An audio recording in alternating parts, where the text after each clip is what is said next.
On the surface, this family seems incredibly happy and harmonious, but the parents' eyes are only on the younger siblings. Only Kaina silently puts down her chopsticks and gets up to return to her room. Her parents and siblings completely ignore her. Although Kaina is a noble lady, she is a pitiful child who doesn't receive the love of her family. When she was little, she always wondered why her hair was blonde. Clearly born from the same mother and raised in the same family, she looks nothing like them. Actually, it's not that she never received their care.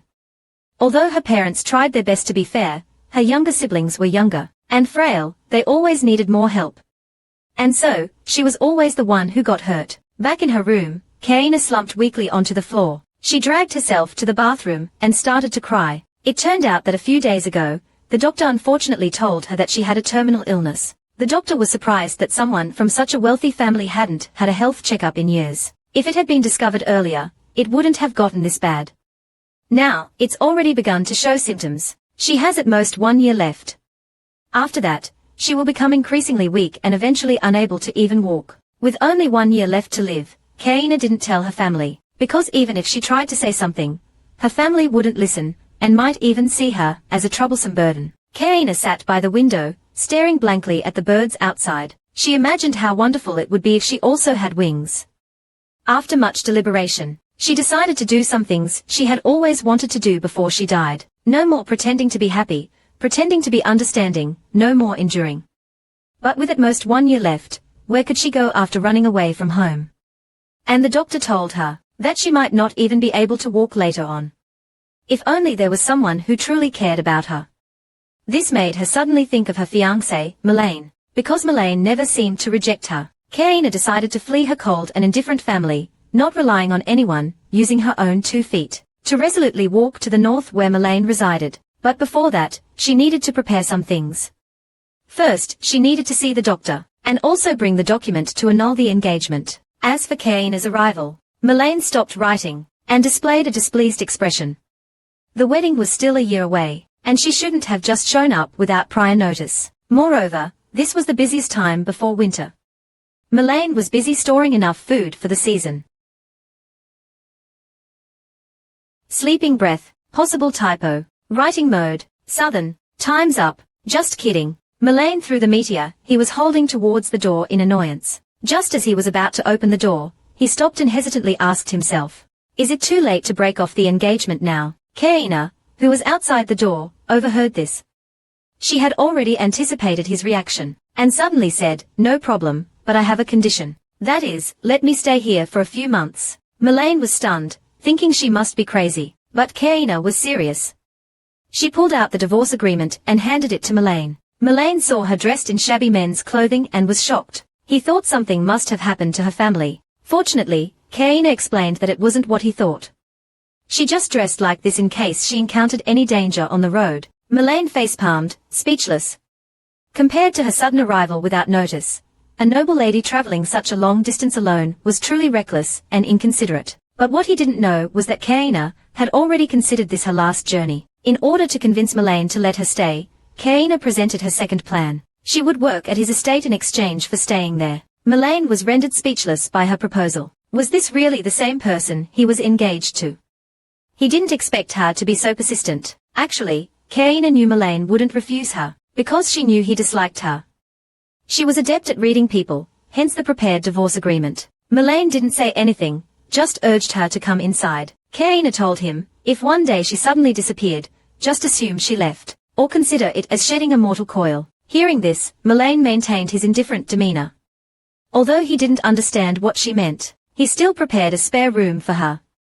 And so, she moved into the home of her fiancé who disliked her. When Kaina was little, she was very happy to learn that she was going to have younger siblings. She had always looked forward to playing with them and taking good care of them. However, faced with her sickly younger sister, she often had to give in to them, and with her older brother living far away, her parents' tenderness was never directed towards her. Her younger brother snatched Kaina's toy. Kaina thought it was a birthday present her mother had made for her, so she pulled it back hard, and accidentally caused her brother to fall. Her mother, without asking, scolded her harshly. You're the older sister, you should let your younger brother have it, otherwise, you'll let your father teach you a lesson. Kaina was running a fever. Her mother initially carried her to see a doctor. Later, the housekeeper reported that her sister was sick again. Immediately, her mother left the sick Kaina to return to her room alone, saying that as the older sister, she didn't have a serious problem and could stay by herself. Little Kaina, with tears in her eyes, asked her mother if she could at least walk her back to her room. Her mother began to guilt-trip her, saying that as the older sister, she should be more considerate of her sickly younger sister. Gradually, Kaina closed off her heart. From the age of 10, she decided to stop yearning for anyone's affection. She was always the invisible one in the family. Although constantly ignored, there were times when her mother wouldn't overlook her. While Kaina was focused on drawing, her mother came with her younger sister and asked why she gave a fruit knife to her sister.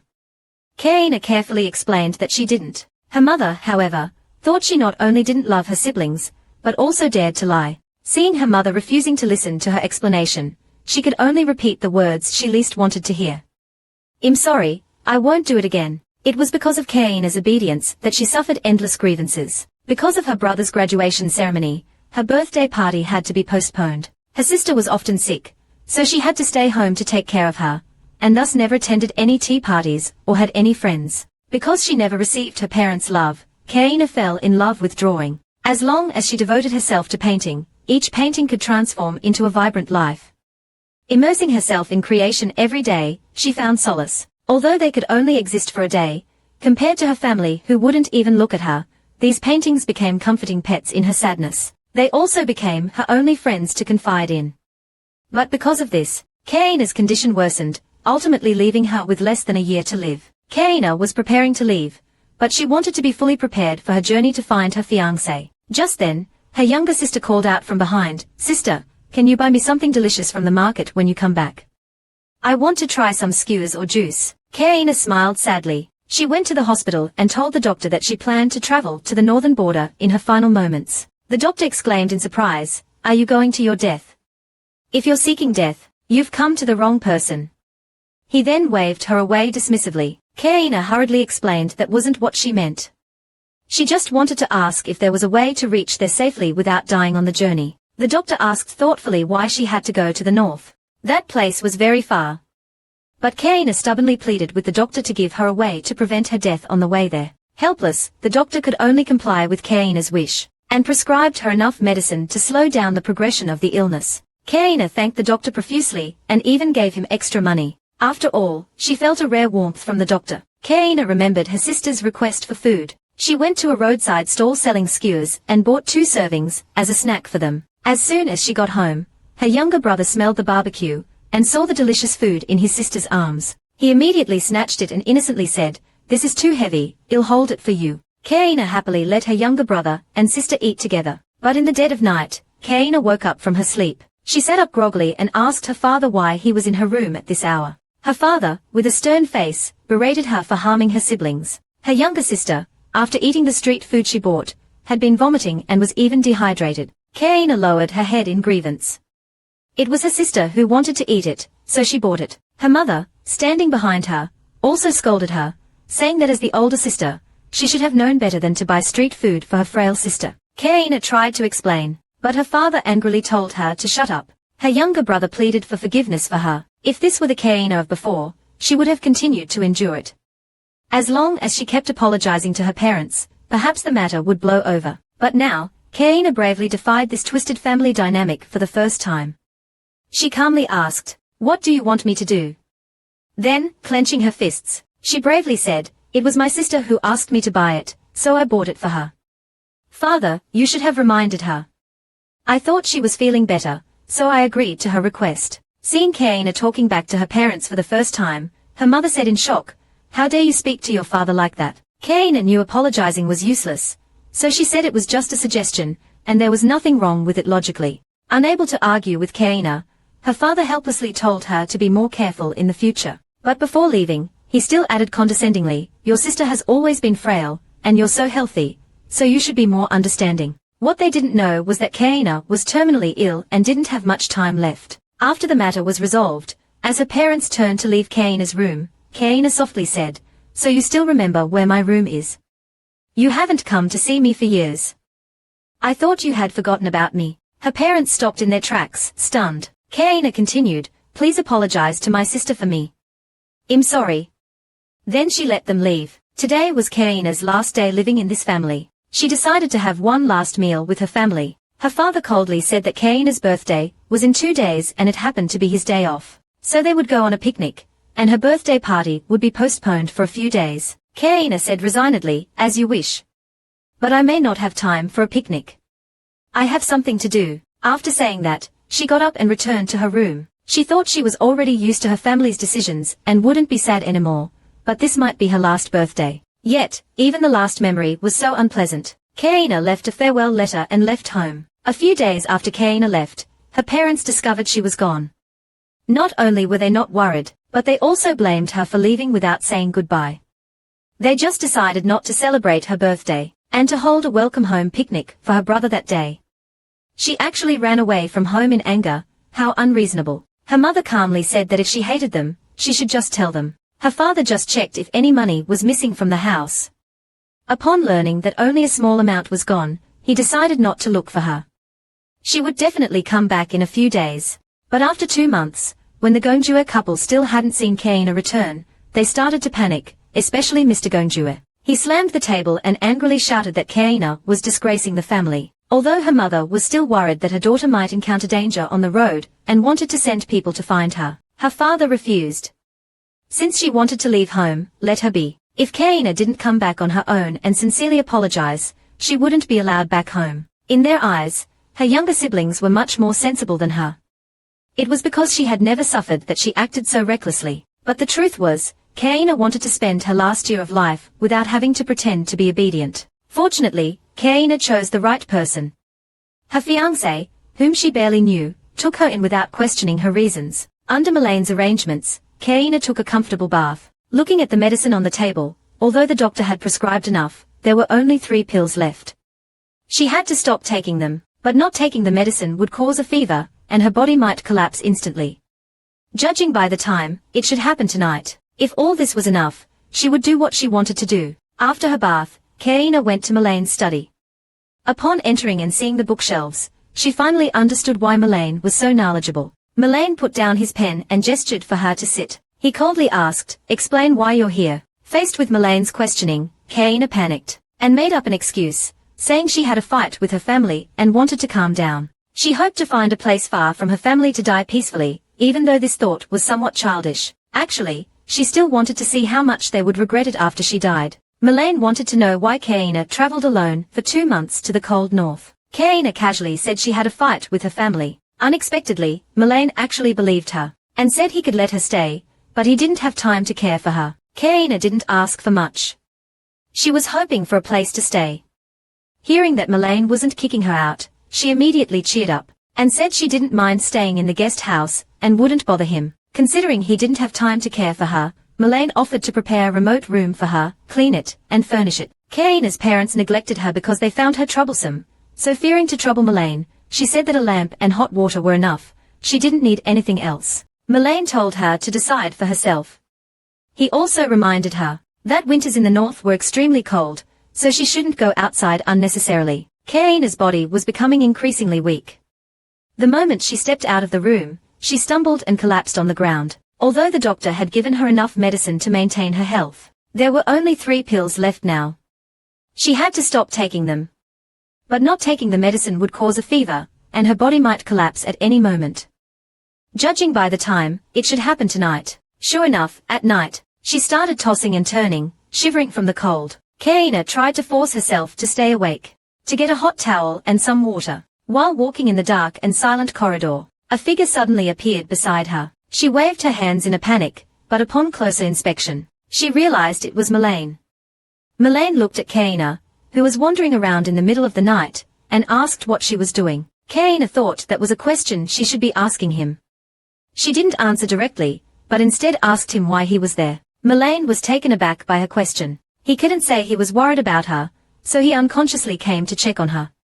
So he simply said that the thermostat in the house was broken, and he came to check it. Seeing Kaina shivering, Melane reached out to touch her. Kaina instinctively flinched. Melane thought she was hiding something, but Kaina didn't mention it. Melane felt something was wrong and forcibly took her hand, leading her back to her room. Feeling the temperature of her hand and seeing her flushed cheeks, Melane realized and asked if she had a fever. Kaina, used to enduring silently, said she was fine. Melaine started blaming himself. He should have realized it when she said it took her 2 months to get here. He told her that if she felt unwell, she should have told him immediately. Why did she endure it until now? Melaine then held out his hand to her again and asked. Meanwhile, Kaina's vision was already blurred, mistaking 2 fingers for 3. She still forced a smile, thinking she had guessed correctly. Nyland showed her 2 fingers. Then, he suddenly embraced her. Kaina really needed someone to care for her. Nyland's action left her bewildered, yet it was also the first time she felt warmth. This gesture made Kaina confused. She nervously said, I know you don't like me, but I hope you don't think I'm a malicious person. Nyland didn't say anything, only that he would arrange for someone to take care of her. Kaina mumbled something in a daze, seemingly asking Melaine not to call a doctor, and then fell asleep. After carrying her back to her room, Nyland stayed by her side. He reached out to stroke her head, but stopped midway. What was she hiding? She was clearly ill, yet strangely told him not to call a doctor. After an unknown amount of time, Kaina woke up and turned to look at the figure beside her. Upon closer inspection, her jaw almost dropped. It was Nyland Geralt. Flustered, she asked, How are you here? Melaine slowly got up and walked towards her. He explained that he had agreed not to call a doctor, but couldn't find anyone to look after her in the middle of the night, so he stayed by her side until dawn. Kaina was in disbelief. For the first time, she felt that this seemingly wooden man actually had a considerate side. Kaina started to apologize, feeling that it was troublesome to take care of a sick person, but Melaine gently pressed her hand down, telling her to rest, and reassured her with a firm voice. I don't think you're a bother. Besides, I'm the host here. Taking care of a guest is a matter of course. It was also Melaine's first time taking care of a sick person, so there were many things he didn't understand. Due to the fever, Kaina started to talk nonsense. Although delirious, one sentence came from her heart. It feels so good to have someone take care of me when I'm sick. Hearing this, Melaine froze, unable to believe that she hadn't been cared for before. He had heard that Kaina had a sickly younger sister, making it difficult for her parents to give equal attention to both children, especially in terms of care. Kaina's high fever could have serious consequences. She suddenly remembered something in her bag. She struggled to get it when Melaine kindly offered to retrieve it for her, but Kaina quickly grabbed his hand. It's not time for medicine yet, but Melaine insisted on getting it. Kaina stubbornly refused, making Melaine unable to understand her. Kaina looked at the woman who was so concerned about her. Although her body felt cold and heavy, and her vision was blurry, the warmth from his tightly held hand made Kaina unconsciously smile. Even though she was delirious from the fever, Kaina still refused to take medicine. Melaine could only sit beside her, exasperated by Kaina's stubbornness. Kaina felt the warmth from Melaine's hand and unconsciously relaxed. Melaine gently told her it was early morning and she could sleep a little longer. Kaina didn't dare close her eyes, afraid that the warmth would leave her once she fell asleep. Seeing Kaina's hesitation, Melaine seemed to understand something. He held her hand gently and reassured her, I'll be here with you. Don't worry. I'll stay here until you wake up. Never having been cared for like this, Kaina felt like she had received an unexpected gift, making her feel warm and safe. Gradually, Kaina drifted off to sleep. Melaine watched her fall asleep again. Kaina seemed to have unspeakable difficulties, and no one to rely on at home. Melaine decided to let her stay for a few months, and send a telegram to her family after the winter. A week quickly passed, and Kaina's fever finally subsided. Early in the morning, she got up to look at the scenery outside. Then she quietly encountered Melaine coming to her room again. Several things had changed since she collapsed last time. The first was her deteriorating health. Even a slow walk left her breathless. The second was that Melaine would visit her room every day, no matter what. Like a greeting, he would gently place his hand on Kaina's forehead to check her condition. Sometimes, he would also tease her, saying she was like a skinny rabbit. Having been neglected by her family since childhood, Kaina was used to not being noticed. To avoid being a burden to Melaine, she tried to avoid him as much as possible. But the current Melaine was completely different from the indifferent person before. He was very attentive when caring for her. He was the first person to bring her warmth. Melaine explained that he was often away from the mansion to hunt demonic beasts, suggesting Kaina stay instead of moving to another residence, so that someone could care for her. Kaina also wanted to see the outside world, so she ventured to ask if she could go with him. But the hunt for demonic beasts was dangerous, and Melaine naturally wouldn't let her face any danger. Actually, Kaina didn't insist on going. It was just that the days without Melaine felt dull and boring. Melaine understood her feelings, So he asked if she liked painting, because he had seen many painting tools in her bag. Then he pointed out the window, suggesting she go to the roof at dawn or sunset for a spectacular view. However, as Melaine turned around, they bumped into each other. The unexpected closeness made Melaine a little nervous. He quickly apologized to Kaina, although the atmosphere was awkward. Melaine still reminded Kaina to be careful when going to the roof. He repeatedly told her to wear more clothes before going out, to inform the servants of her whereabouts, and to come down every hour. Finally, he gently threatened her that if she didn't want to become a frozen rabbit, she had to remember his words. Kaina wondered why he was being so fussy, but that wasn't all. Melaine also brought up the topic of Kaina's engagement. Back then, she silently followed her parents' arrangements. She even went to the engagement ceremony, with tears streaming down her face. Melaine had witnessed all of this and didn't understand why she didn't tell her parents if she was unwilling. But the engagement had been arranged long ago, without Kaina's consent. Even for the engagement, her parents didn't attend because of her sister's illness. Kaina quickly and politely apologized to Melaine. Melaine didn't mean to blame her. He meant that if Kaina didn't like it, she could tell him directly. Melaine told her that if she didn't like it, no one could force her to do anything. But Kaina lowered her head and remained silent. She had never rejected anyone before. Seeing her lower her head, Melaine knew she had something to hide, so he quickly changed the subject, asking if she had any favorite foods. Kaina told him that she didn't like anything too greasy. Melaine pondered for a moment, and since it was dinner time, he took her to the dining room. This dining room was a little different. Melaine explained that it would be beautiful when it snowed in winter, but the wind would be biting, so he had an architect build this glass conservatory. Kaina couldn't wait to see the snowy scene and asked expectantly when it would snow. Melaine said it would probably be early next month. He then instructed the servants to place light dishes in front of Kaina. Kaina noticed this considerate gesture. She had misunderstood him before, thinking he was cold.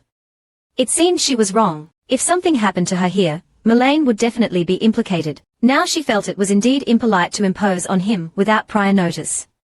Just as she was about to speak, Melaine asked if the food was not to her liking. Kaina quickly shook her head, and then quietly apologized to him. She hadn't informed him in advance, because she was afraid of being rejected. Melaine replied that he would have refused Kaina's arrival, but not out of dislike or disgust, but out of fear that she might encounter danger on the way. He also mentioned the incident with the housekeeper, and hoped she wouldn't take it to heart. Kaina wondered if she should tell him about her art sickness. But even if she told Melaine, the situation wouldn't improve. He might even send her away because of it. In the end, she decided to keep it a secret. After dinner, Kaina felt a sense of peace she hadn't experienced in a long time. Although it was just a simple chat with Melaine, she was truly happy. She was attracted by the charming night view outside and wondered if she should go to the rooftop tomorrow. Under the moonlight, Kaina didn't want to disturb anyone's rest, so she secretly went up to the roof. As soon as she opened the window, she was stunned by the sight before her. Just as Melaine had said, it was so beautiful that she had to paint it. And so, Kaina began to sketch. Suddenly, she felt her center of gravity shift backward. At the critical moment, Melaine caught her from behind. Melaine asked, both worried and exasperated, if you want to freeze to death, just say it. I can help you pack your things and send you to the Golden Orchard. He didn't understand why Kaina took his words as a joke, and went to the roof wearing only a robe, after they had made an agreement. Although he said that, seeing Kaina looking pale, Melaine gently placed his hand on her head. Why don't you turn into a human heater? That way, you can save me on fuel costs. Kaina was often scolded for her recklessness, but it all stemmed from his concern for her.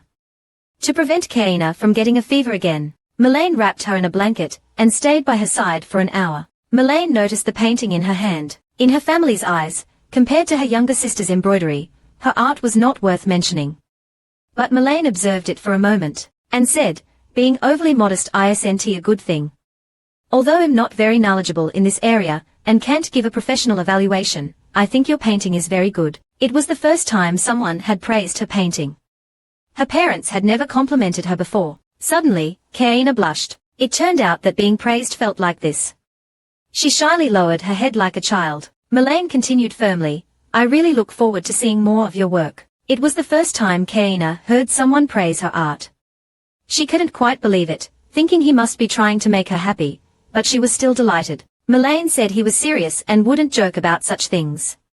If Kaina's painting wasn't good, he would tell her directly. He also said that if Kaina didn't believe him, he could find an expert to evaluate it after she finished. Hearing Melane's sincerity, Kaina quickly declined, explaining that she painted not to show off, but to soothe her loneliness. She might only have a few months left to live, but she didn't dare to say it. A knock on the door interrupted them. Unexpectedly, it was a doctor. Melaine asked the doctor to examine her thoroughly. Kaina hadn't expected Melaine to call a doctor. She didn't want him to discover her art sickness, so she hid herself under the covers. Melaine tried to coax her out for a long time, but Kaina, like a frightened child, refused to come out, saying she just needed some rest. Having no other choice, Melaine forcefully picked her up and placed her on the bed. The doctor was shocked by Melaine's way of caring for someone. He reminded him not to treat a patient like a soldier. Melaine realized his approach was indeed a bit rough. Kaina also knew she couldn't avoid being examined, so she obediently extended her hand. The doctor carefully examined her, but as soon as he touched her wrist, his expression changed. Melaine noticed something was wrong and approached. The doctor gestured for him to be quiet, then covered Kaina with a blanket. After she fell asleep, he hesitantly told Melaine that Kaina's condition was very serious. Not only was her pulse unstable, but her heartbeat was also very weak, and judging by the spots on her body, these symptoms were very similar to art sickness. Although Melaine didn't know what art sickness was, he had heard of such a disease. It was said that some people were born with excessive blessings. They could create miracles through art, miracles far beyond human power, known as the power of God. And Kaina was an artist who could create miracles. Even those indifferent to art would be amazed. Melaine could sense the scenery she saw through her paintings. The doctor then added that there were several types of art sickness, but he couldn't determine which type she had. The most common symptom was physical decline, followed by loss of sensation or numbness in the limbs. In rare cases, it could lead to death. What Melaine couldn't imagine was that Kaina was in the last category. Melaine pondered. The blessing of God was truly ironic. He wanted to know if there was a cure, but the doctor said there wasn't. They could only watch as she lost her senses or her life. If she wanted to live, she had to give up art, but most artists wouldn't do that. Melaine couldn't understand how art could be compared to life, but the doctor's next words completely stunned him. The doctor asked if he would give up his sword to save his life. At that moment, Melaine truly understood his lack of consideration. After seeing the doctor off, Melaine looked at Kaina with heartache. He didn't understand how she had endured until now. Melaine kept recalling his encounters with Kaina. From the first time he saw Kaina, she was crying. On the day of the engagement, she looked at her future husband and younger brother with a sorrowful expression, but when someone greeted her, she would skillfully put on a smile. All this made Melaine speechless. Later, he couldn't bear it anymore and called her a frozen rabbit. But Kaina didn't get angry. Instead, she smiled foolishly at him. Now that he thought about it, Kaina did have her own hidden sorrows. After a while, Melaine summoned a messenger. He hoped to receive a reply from his friend before the first snow, because only he could possibly save her, and he had promised Kaina that he would take her to see the beautiful first snow. The doctor who had treated Kaina seemed to care more about her than her parents. He decided to visit Kaina in the north, as he had learned she was going there. The northern weather was cold, and there were no doctors in the north who understood art sickness. Before winter arrived, the doctor decided to personally look for Kaina. It was the first time the doctor encountered this type of art sickness. It was already too late for treatment, and Kaina might still not escape death. The doctor could tell that she was a young lady from a wealthy family. For her condition to deteriorate to this point, it meant her parents hadn't cared for her at all. If they had paid more attention to her, her condition wouldn't be so severe. Driven by his sense of fairness towards his patients, the doctor embarked on the journey north. The doctor's apprentice never expected that the patient his master spoke of was actually someone he knew. It had been a month since Kaina left home, and there was still no news of her. Her father assumed she was just hiding in the city and only sent people to search within the city, but there was still no news. Fortunately, her older brother was worried about Kaina and urged their father to send troops to search, but their father said it would be useless if she had left the city. And it would be even worse if the royal family got involved. However, their father was still worried, wondering who she had run away with. Then, his brother noticed the family photo on his desk. There didn't seem to be a single photo of Kaina alone. Then, his brother headed towards the door, but when he reached the staircase, his thoughts drifted back to that night. Kaina had said, "So you still remember where my room is?" His father turned to look at the end of the corridor, and realized that Kaina's room was at the very end. He remembered Kaina requesting to switch rooms because hers was too far from the stairs, and she was scared. At that time, his father had scolded her for being unreasonable. Now that he thought about it, it was normal for a child to be afraid.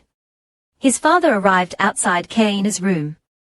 Apart from the time she was scolded for being sick, he couldn't remember the last time he visited this room. His father seemed to have never considered her feelings.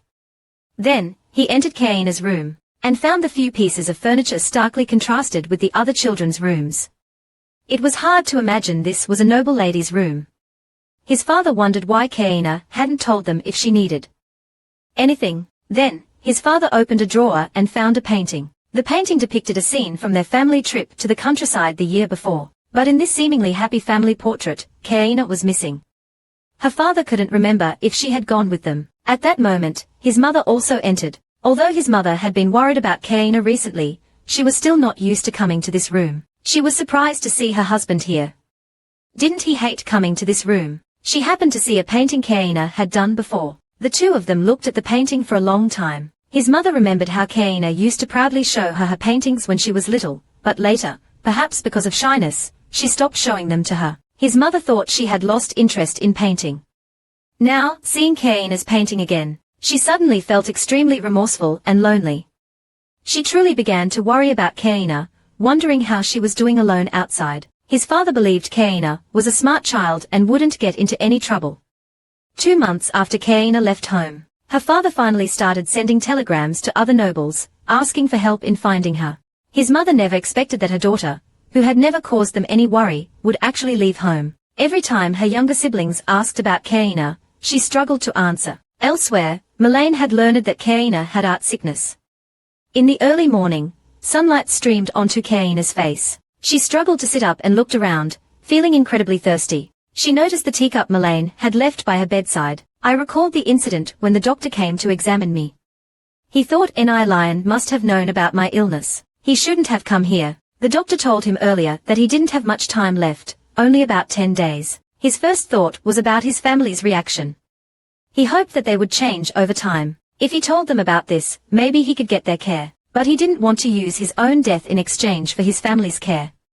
If that was the only way to get their care, then it was truly tragic. That's why he escaped to the north, a place his family couldn't reach. He originally thought N.I. Lion would keep him away from Yang Mao, so he could at least have a peaceful place to quietly await his death. But after all these days of interacting, N.I. Lion showed little concern for him. Kaelina felt a care she had never experienced before. N.I. Lion would take care of her when she was sick, would worry about her reckless behavior, and sometimes would make her happy. Kaelina didn't understand why N.I. Lion treated her this way. Every family has children who worry their parents, so Kaelina could understand that parents can't always be perfect. But to N.I. Lion, she was just a guest, and she would die soon. N.I. Lion still had a bright future.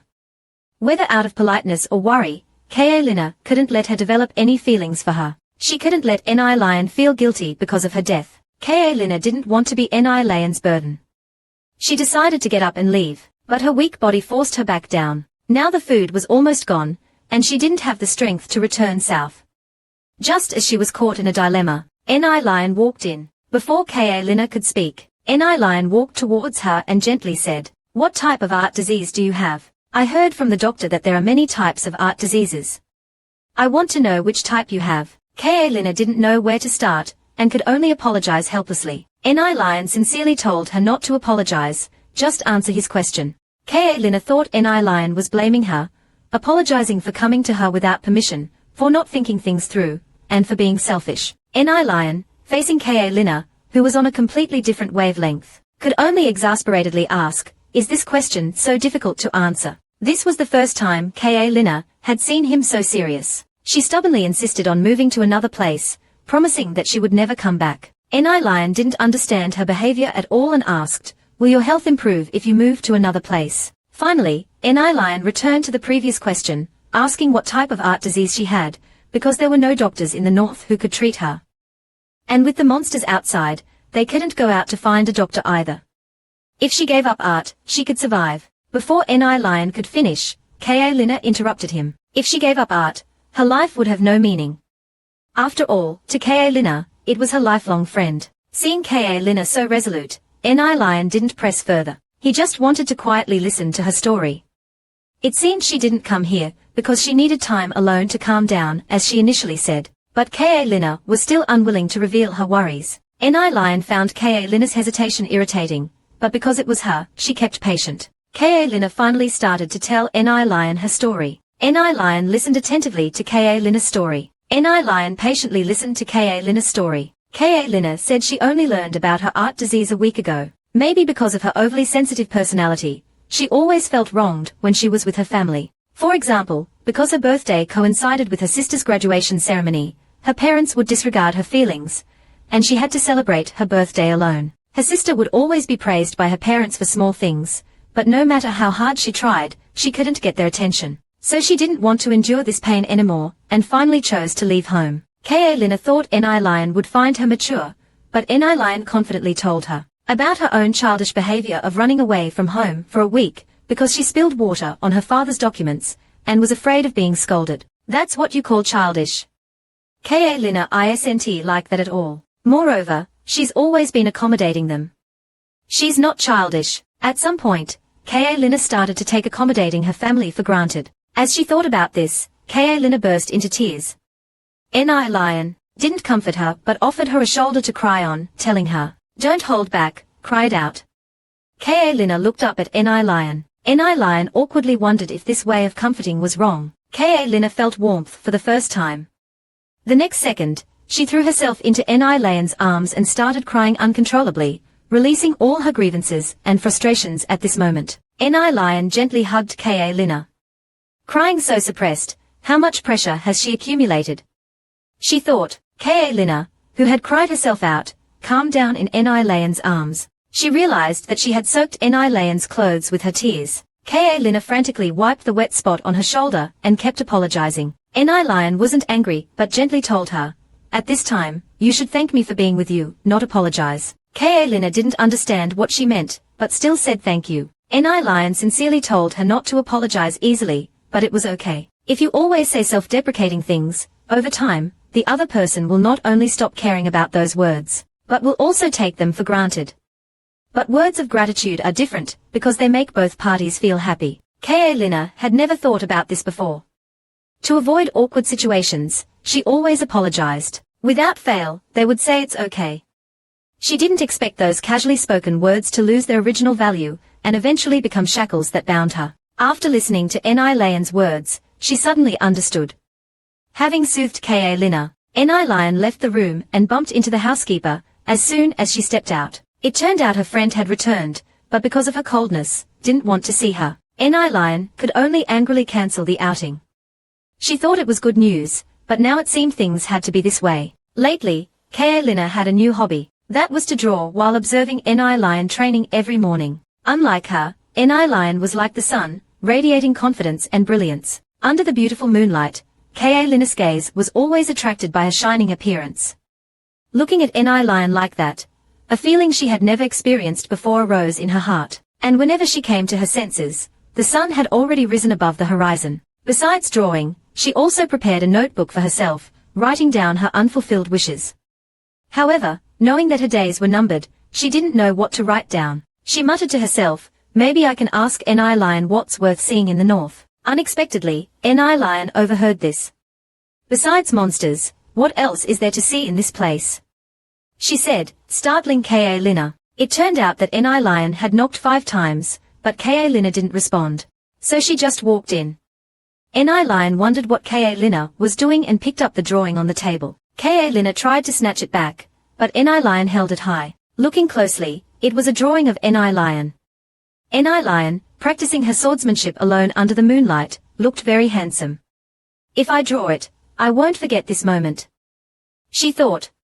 N.I. Lion blushed at this moment. To ease the awkward atmosphere, N.I. Lion changed the subject, saying she was going on an inspection, and asked if Ka Lina wanted to come along. Since arriving in the north, Ka Lina had never been out and couldn't wait to go out. After carefully dressing up, Ka Lina looked completely different. N.I. Lion, looking at her elegant appearance, was actually stunned. It was Ka Lina who called her name. That brought her back to her senses. Then, holding Ka Lina's hand, they boarded the carriage together. Looking at Ka Lina's attire, N.I. Lion remarked that she had instantly transformed back into a noble lady. She also asked if she had forgotten her etiquette. Ka Lina replied that she hadn't, but because her sister had been seriously ill at the time, they didn't have the heart to teach Ka Lina those things. Ni Lion realized she had touched upon Ka Lina's sadness again, and that it would be rude to ask further, so she shifted her attention to the notebook. Ni Lion told her that it wasn't necessary to write down only grand wishes. Don't just record things you can do. You can be like your siblings and learn from your parents. It's perfectly fine to express sadness or anger. Then, stopping the carriage, she told her, the world is vast. Don't be limited by the memories of being stuck at home. A tree won't take root and sprout in a flower pot, because it simply can't withstand the confinement of such a small space. Ka Lina just smiled faintly. It's not the tree's fault. Suddenly, the image of a tree with legs flashed through her mind. She decided to be like it, breaking free from the things that bound her. For the remaining days, she would live for herself. This was Ka Lina's first time out since arriving in the north. Walking on the bustling street, Ni Lion said, the winters in the north have amazing food. We can eat meat to our heart's content. Ka Lina was very curious. In the icy and snowy north, you can eat meat to your heart's content. Is it to appease the monsters, so you have to nourish your bodies in advance? Ka Lina asked what kind of meat they would eat. Ni Lion's next words shocked Ka Lina. To deal with the sudden appearance of monsters, we may seal all exits, and then food will become a problem. The meat of these monsters naturally becomes our food. Not only meat, but we also use the skin and bones of monsters to make decorations. Instead of being scared, Ka Lina curiously touched a monster skin. The texture is so real. Seeing Ka Lina so intrigued, Ni Lion let her choose one. At this moment, a passing worker accidentally bumped into Ka Lina. Ni Lion quickly pulled her into her arms. The frail Ka Lina leaned against Ni Lion. This first intimate contact made Ka Lina's heart race. A strange sound from the sky interrupted them. Ni Lion immediately realized something was wrong. It was the sound of a monster. Ni Lion took Ka Lina to the soldier's post. Not far away, a giant, multi-legged monster was. Ni Lion told Ka Lina to wait for her at the post. Then she resolutely jumped down and joined the battle. The other soldiers comforted Ka Lina, telling her not to worry. Ni Lion was a very brave warrior and wouldn't get hurt. But Ka Lina was still very worried about Ni Lion and couldn't stay put. She wanted to watch Ni Lion from the city wall, facing the powerful monster. Although Ni Lion could accurately repel it, it was only temporary. Ka Lina, watching Ni Lion from afar, wondered if she could do something to help. She took out her paintbrush from her bag and used it to paint another monster. After a while, the battle finally ended. Ka Lina ran all the way. Although her body was weak, even the soldiers who trained daily couldn't catch up with her, showing how anxious she was. Seeing the frail Ka Lina, Ni Lion worriedly asked why she ran here. Ka Lina calmly took out a handkerchief from her bag and gently wiped the sweat from her face. Ni Lion gently held Ka Lina's hand and immediately felt its icy coldness. She worriedly asked, why are your hands so cold? Didn't they give you gloves? Ni Lion then fumbled for a necklace in her pocket, and said it was a gift for her. The soldiers behind them were stunned by Ni Lion's gentle side and started screaming. Ka Lina clutched the necklace, her affection for her increasing once again. Ni Lion had obtained a magical stone while fighting the monster, and gave it to Ka Lina. This item was extremely rare, and was said to be able to improve the vitality of frail people, because she hoped that Ka Lina would always be healthy and strong. However, words often failed to express her true feelings. Just then, the doctor who treated Ka Lina in the south found her. The doctor came this time with something important to tell Ka Lina, because it concerned how long she could live. Meanwhile, Ka Luosai, Ni Lion's friend, after receiving Ni Lion's letter, was very curious about what magical ability Ka Lina, who had art disease, possessed. He specifically visited Ka Lina's father, Gong Ju, to see Ka Lina's paintings. Gong Ju politely received him, and then brought out all of Ka Lina's paintings. Gong Ju flipped through his daughter's paintings. They couldn't even catch the eye of an art connoisseur like Ka Luosai. Ka Luosai laughed heartily. It seems Gong Ju needs to improve his artistic vision. If this gets out, those ignorant outsiders will probably laugh their heads off. Gong Ju, feeling humiliated, asked what he meant. Although he didn't know why Ka Luosai suddenly came to see Ka Lina's paintings, he felt very uncomfortable at the moment. Actually, Gong Ju couldn't be blamed. After all, he didn't understand anything about art, and he kept Ka Lina's artwork in such a condition. Ka Luosai had encountered many artists before and found that people with art disease rarely get along with their families or pursue their dreams. Therefore, many choose to hide their illness. Ka Lina also didn't tell her family about her art disease, which showed how bad their relationship was. Ka Luosai said, "It seems Gong Ju doesn't know his daughter has art disease." Upon hearing this, Gong Ju thought it was impossible for Ka Lina to have such a powerful talent. She clearly left home out of anger. Ka Luosai told Gong Ju about Ka Lina's situation, and found it amusing. Running away to a man's house is considered leaving home. And you don't even know where your daughter is. And you say she's very healthy. Gong Ju was furious. To avoid further embarrassment, he got up to see Ka Luosai out. Ka Luosai also felt there was no point in staying, as he couldn't get any information he wanted. He got up and prepared to leave. However, before leaving, he kindly reminded him, "As a father, you don't believe your daughter has an illness, but believe she is in the north. Your ears are truly magical. You can only hear what you want to hear, or are willing to believe. If someone told me my child was sick, I would first ask about their condition." As Ka Luosai walked out the door, he sighed. It's a pity that so many of Ka Lina's creations have disappeared. Those are miracles she created at the cost of her life. After Ka Luosai left, Ka Lina's brother returned early due to finishing his work, and, along with Nuo Dun, Ka Lina's crush, went to report some matters to Gong Ju. Because of Ka Lina's running away, her sister's condition worsened due to negligence, and their mother became seriously ill from overwork. As Nuo Dun was leaving, he suddenly stopped, wondering if he should tell Gong Ju about Ka Lina's current condition. But considering Ka Lina's sister might be saddened by it, he ultimately remained silent. After all, the doctor had already gone to see her. Ka Lina's brother, upon learning that Ka Lina was at Ni Layan's residence, suggested going to bring her back immediately. However, Gong Ju stopped him. The inspection war in the north was ongoing, and they couldn't go there. Gong Ju complained, Ka Lina ran away to Ni Layan's house just because someone was kind to her. They are not even officially married. It's so inconsiderate of her, and she didn't even send a letter. She made us worry so much.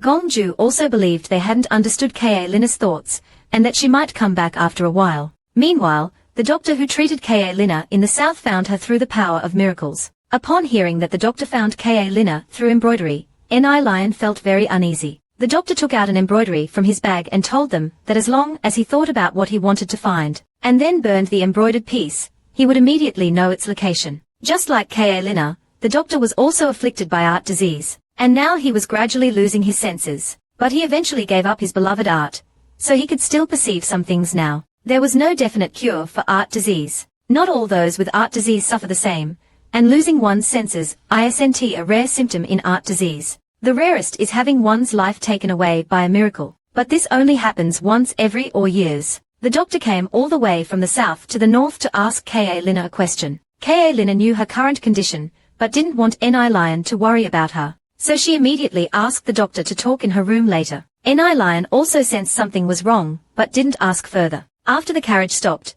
Ka Lina got up and politely apologized to Ni Layan, thanking her for taking her out today. "If possible, I hope you'll take me with you next time." Although Ka Lina smiled while saying this, it sounded a little regretful. Ni Layan watched the two figures gradually moving apart, and a sudden unease arose in her heart. The doctor followed Ka Lina to her room. Tisheng asked him if Mi Lian still didn't know about his illness. Ta Lin's shield group turned around, a deep helplessness in his voice. "Yes, no matter who it is, living with someone who is dying will probably not be happy." The doctor asked Ka Lin Na why he didn't use the Bo Ju Mansion's exclusive attending physician. But Ka Lin Na didn't trust the family's attending physician. Yi Sheng seemed to know Ka Lin Na had a heart knot and asked him to talk about it. Ka Lin Na said that in his own world, he could only be an accessory. As a younger sister, she had to silently support her older brother, the heir. As an older sister, she had to naturally sacrifice for her younger siblings. His life didn't allow for even a sliver of greed. Even when he was very sad and begged his mother for some attention, the response he got was still, "As the older sister, you should give way to your younger siblings." Sometimes Ka Lin Na would lose his temper a little. His mother would use a slap to admonish him, "You should be grateful that your younger sisters were born healthy. If only my younger sister were half as healthy as you." And whenever Ka Lin Na said he was uncomfortable, his parents would think he was faking it and warn him that if he continued to be willful, they would take away his privileges. Yi Sheng gently comforted the heartbroken Ka Lin Na. Living with people who hurt you is a very difficult thing. It must have been very hard for you to endure this alone for so long. Actually, the doctor also had a painful past. He loved embroidery, but everyone around him thought men shouldn't learn it. His parents also hoped that she would become a warrior and inherit the family legacy, but she didn't want to. Until one day, Yixing lost something very important. So he burned the embroidery he had finished like garbage in the fireplace, and a miracle happened. From then on, he was like a hero, helping to catch criminals everywhere. He also helped others find smuggled children and deceased pets. From being ignored to becoming the protagonist, the sense of pride was indescribable. He lived like this for years, but later, as his influence gradually declined, he couldn't produce embroidery that satisfied him. Finally, he learned that he had a terminal illness. He was truly desperate at that time and even wanted to end his life. Later, he adjusted himself and chose to travel. During his journey, he found a new dream. In order to prevent art from being unknown, that's why he couldn't stand idly by and watch Ka Lin Na suffer. The doctor also believed that it was a good thing for Ka Lin Na to escape from his family now. Although some people might think that facing the pain directly would lead to a faster recovery, staying away from the pain might be a good way to heal. After listening to the doctor's comfort, Ka Lin Na fiddled with his hands and wanted the doctor to keep his arrival a secret. He whispered that he actually wanted to leave quietly and didn't want to hurt Milien, but Milien's concern for his safety was so heartwarming. He had never felt such warmth before. He still wanted to live here for a while, but he wondered if that was too selfish. Lin Na said that his first love started when he was years old. He was the family's attending physician, Nuo Dun. The first time he came to the house, he got lost in the garden. Ka Lin Na's gentle and friendly appearance made Ka Lin Na feel warmth for the first time in his life. Every time Nuo Dun was in the garden, he wanted to run over and chat with him. Nuo Dun held a flower in his hand, and seeing Ka Lin Na approaching, he gently said that he saw the flower blooming beautifully, so he wanted to pick it and give it away. Ka Lin Na naively thought that it was for him. He had never received a flower from anyone before. As he was thinking about how to react, Nuo Dun turned and gave it to his younger sister, happily saying, "Look, I sent this flower beautiful." Ka Lin Na was really heartbroken at that time. It turned out that Nuo Dun's focus was never on him. As the older sister, sometimes she would be extremely annoyed with her younger sister. This day, Ka Lin Na was organizing books in the study. Her younger sister kept pestering her, saying she wanted to go outside. She kept mentioning Nuo Dun. Seeing that her older sister wasn't paying attention to her, the younger sister suddenly stuck her head into the bookshelf. The bookshelf suddenly started to shake. The next second, there was a loud crash. Ta Lin Na was almost crushed by the bookshelf. At this moment, Nuo Dun appeared. He immediately rushed to his younger sister's side and worriedly asked the crying younger sister if she was hurt. Ka Lin Na, who crawled out from under the bookshelf with difficulty, heard Nuo Dun yell, "What are you doing? Your sister is not like you. She's fragile." Ka Lin Na wanted to explain that it was his younger sister's carelessness, but before he could speak, Nuo Dun continued to scold him. "Fortunately, the bookshelf fell towards you. I don't think you want to protect her, but to kill her." Just like that, Nuo Dun carried his younger sister and left the study. But it was Ta Lin Na who was injured by the bookshelf. He even thought Nuo Dun would come back to him eventually, but he never did. That's when Ka Lin Na realized that Nuo Dun never saw him, but, like his parents, always put his younger sister first. Even if Nuo Dun discovered his illness first, he would be afraid to tell his parents in case his sister was stimulated by the news. He wouldn't tell his parents about his illness, and his parents would think he was faking it. Unexpectedly, Ka Lin Na poured out his heart to the doctor. Milien, standing outside the door, had already heard everything. He didn't mean to eavesdrop, but he felt that Ka Lin Na hadn't finished speaking. Worried, he wanted to come and check.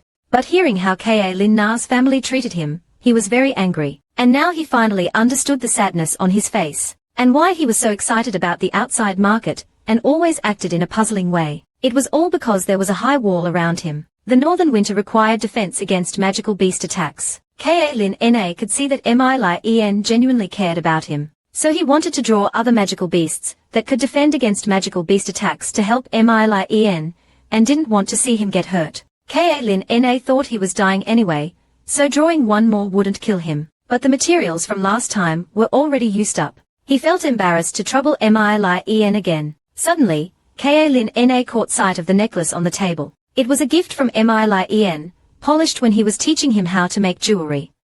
It was said that it could boost the spirit of frail people. No wonder Kaelin Na felt so comfortable today.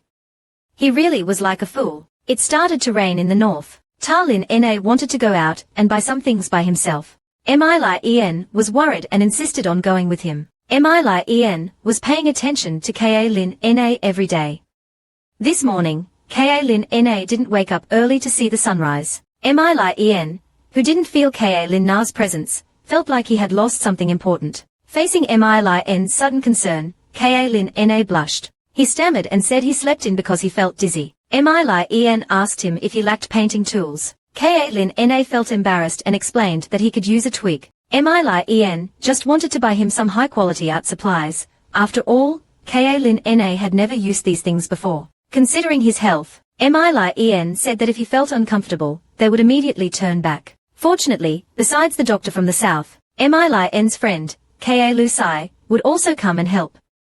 He knew a lot about terminal illnesses, and should be able to help Kaelin Na. Lin also told Kae Sai about Kaelin Na's condition, and said he would be back soon. Kaelin Na felt shy that Lin had told others about his painting, because he felt that giving his painting of Lin, which looked like a flower, to the artist, Kae Sai, would be embarrassing. Lin didn't think too much about it and took him to a clothing store to have some high-quality clothes custom-made, both casual and work clothes. Kaelin Na looked embarrassed and said that he only needed a few sets. Lin didn't care, and just wanted to give him the best things. He asked the owner to bring out all the high-end clothes. Smiling, he let Kaelin Na choose whatever he wanted. Kaelin Na pulled Lin's sleeve, expressing that she truly didn't need that much, but Melaine insisted. Unable to refuse, Kaina could only helplessly listen to Falang's words. Anyway, she wouldn't be able to wear them for long. Melaine sat by the side, observing her every move. Melaine took Kaina to a tailor shop to have clothes custom-made, which took a long time. Kaina fell asleep on the sofa in the clothing store. Even when Melaine asked her to choose clothes, she hesitated for a long time before responding. Melaine caringly inquired how she was feeling, while concernedly placing a hand on her forehead. Kaina felt the warmth from Melaine's hand and felt very. It took a while for her to react, realizing she couldn't just lean against Melaine's hand. She hurriedly explained to Melaine, "It's because your hand is so warm." Hearing this, Melaine immediately became nervous. "Are you having a fever? Let's go back immediately." This was the first time Kaina had spent so much time shopping.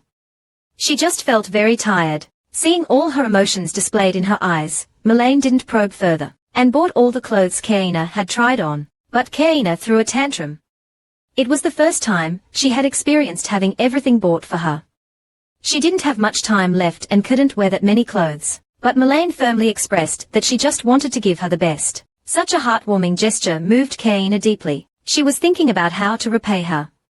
Before Kaina could figure it out, Melaine held her small hand happily. "Let's visit another store before going back." The smell of grilled skewers attracted Kaina. She immediately excitedly let go of Melaine's hand, and excitedly asked the vendor, "Can I take a look at the skewers?" The stall owner, seeing their attire, didn't think they belonged in such a place. He waved his hand dismissively, saying there were no high-end goods she would like and told them to leave. Melaine immediately became unhappy, angrily asking him if he didn't want to do business.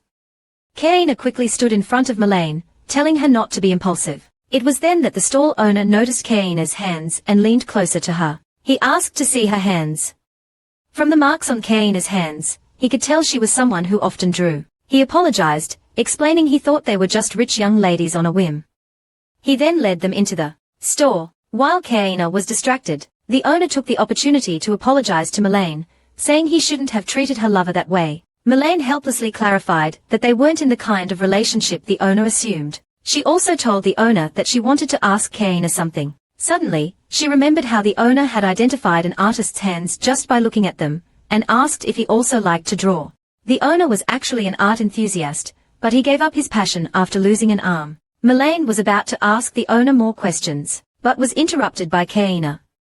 Just as Kaina wondered what they were talking about, Melaine sincerely expressed to Kaina, "I want to draw a portrait of you." As soon as she finished speaking, Kaina suddenly collapsed. In her unconsciousness, Kaina only felt like she was about to melt, her whole body burning. When she slowly woke up, she found herself lying in bed. Melaine was beside her, looking at her worriedly, her heart in her throat. Although her body was weak, Kaina still smiled and said she just felt a bit dizzy and hadn't slept well last night. Melaine could tell she was lying, because Kaina always shifted her eyes slightly when she lied. Caught red-handed, Kaina shyly covered her eyes, laughing. "Can't you pretend you don't know?" Relieved that Kaina was all right, Melaine jokingly said she couldn't pretend not to notice, because whenever Kaina had a fever, she would fidget. Kaina knew that the kinder Melaine was to her, the more heartbroken she would be when they parted. But Melaine's care was omnipresent, making Kaina stay in bed for 3 days. Kaina was grateful for Melaine's concern, so she wanted to do something for her. So she took out her drawing tools and drew a monster on paper.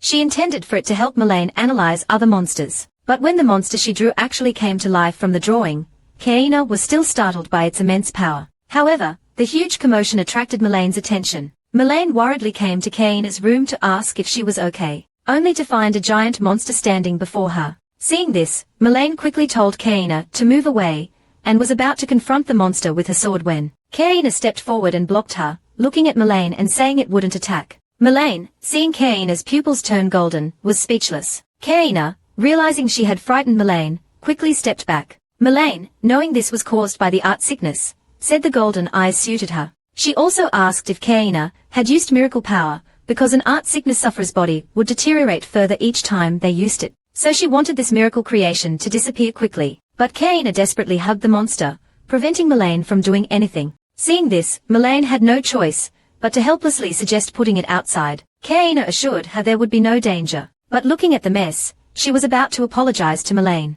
when Melaine caringly touched her head and asked if she had a fever or felt unwell. Finally, she let the monster go outside. As it turned out, this monster was a real prize. Everything it touched turned to gold. Kaina drew a monster, and the monster actually walked out of the drawing. Kaina obediently followed the giant monster. Melaine watched in disbelief, finding it unbelievable that Kaina wasn't afraid of the monster at all. Even knights familiar with monsters would be nervous. But Kaina seemed completely unafraid. Actually, Kaina could communicate with it, and the reason she drew this particular monster among so many others was because she wanted to help Melaine. This way, they could more easily figure out the monster's abilities, and better defend against other monsters. But Melaine was unhappy. After all, every use of miracle power brought Kaina closer to death. Melaine didn't want Kaina's help at all. Kaina knew the consequences of her actions, but she would only do this for Melaine, not for others as Melaine had said. Melaine listened quietly. Kaina continued, "When we part, can you hug me? If I can feel your warmth, I can leave this world without regrets." Seeing Melaine's silence, Kaina felt her words were presumptuous. Was she being too greedy? Would Melaine find her words strange? Melaine's feelings were complicated, but she still agreed to Kaina's request, with one condition. That Kaina would never do this again. She didn't need her help. Kaina was moved, and dejectedly said she wouldn't do it again. In truth, Melaine just wanted her to cherish her own life. As they talked, Carlos had quietly arrived at the Duke's mansion. Watching Kaina and Melaine, Carlos smiled and introduced himself, then politely extended his hand to Kaina. Seeing this, Melaine quickly grasped Kaina's hand, afraid Carlos would touch her. The two awkwardly shook hands, their hands constantly readjusting their grip. A moment later, someone informed Carlos about the events of the past few days. This greatly surprised Carlos. Although he hadn't witnessed it firsthand, he couldn't be certain of the truth. But what was certain was that Kaina possessed the most powerful and suitable miracle. Whether it existed in this world or not, as long as she understood it, she could create it. This was only used in historical records. But the moment he saw Kaina, Carlos became even more convinced that she was walking towards death. However, Carlos didn't voice this concern. The letter was from her father, Feng Xing. It was personally written to her by Kaina's father. Before going to Nan Milan, Carlos visited Kaina's father. He also told him about Kaina's talent for art. Although Kaina's father didn't believe it at the time, he still wrote a letter and asked Carlos to deliver it to his daughter. Hearing that the letter was from her father, Kaina felt a pang in her heart. Her past at home flashed through her mind, and her nerves started to tighten. Liam noticed Kaina's anxiety and gently stroked her head, assuring her that no matter what happened, he would be by her side. If Kaina didn't want to see strangers here, he could throw Carlos out. Although Carlos knew it was a bit intrusive to deliver the letter from Kaina's father, he kindly reminded Kaina that she didn't have to read it if she didn't want to. Kaina couldn't resist opening the letter. It was from her father, and she would have to face it sooner or later. However, the contents of the letter were filled with accusations against Kaina. It said that she was only a burden to the family, and her sister's health was deteriorating because she worried about her. Instead of caring about Kaina's well-being, her father prioritized the family's reputation. He even warned her that if she didn't want to be kicked out of the family, she should stop disgracing them. The fragile Kaina grew resigned. She understood that her father still didn't believe her, or rather, he didn't want to accept her art sickness, because that would only bring him more trouble. Kaina walked to the fireplace and threw her father's letter into the flames. The raging flames quickly engulfed the letter, symbolizing the disappearance of her father's image in her heart. The slightly calmer Kaina turned around and jokingly asked if she shouldn't have brought the letter here. However, at that moment, Kaina suddenly felt a sharp pain. Fortunately, Milady rushed forward to support her. It turned out that the built-in magic circle she had drawn suddenly started to react.